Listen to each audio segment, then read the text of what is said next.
Brangieji, štai baigėsi 2025 metai, paskutinė diena ir paprastai ateina laikas pasveikinti vieni kitus. Ir sveikindami visą laiką linkim kažko, kokie bus kiti metai, pereinam į kitus metus, kokie jie bus. Kas apsprendžia, kokie bus kiti metai? Aš galiu pasakyti, kiti metai yra galimybių metai. Ir iš tikrųjų tai nėra kitokio laiko, nėra kitokių metų, tik tai galimybių metai. Galimybių kiekviena akimirka. Kas apsprendžia, bus sekanti akimirka galimybių akimirka ar trūkumo, nerimo įtampos akimirka. Visą tai apsprendžiam tik tai mes patys. Visa širdimi linkiu jums sukurti nuoširdų ketinimą, kad visi jūsų metai, ne tik tai 2026, būtų galimybių metai.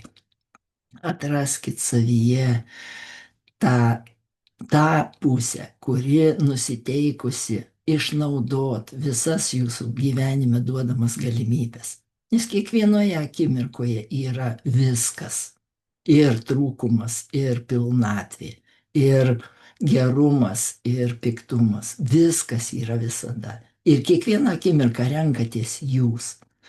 Aš linkiu jums ir ateinančiais metais, ir dar kitais, ir taip toliau rinktis galimybės būti laimingiems. Visa širdimi linkiu jums laimės. Ir tam primenu, kad yra laimingo gyvenimo raktas. Paimkite jį.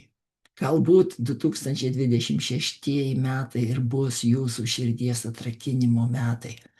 Būtent su laimingo gyvenimo raktu. Ieškokit, atraskit ir būkit laimingi. Ačiū Jums, kad buvot kartu 2025 metais.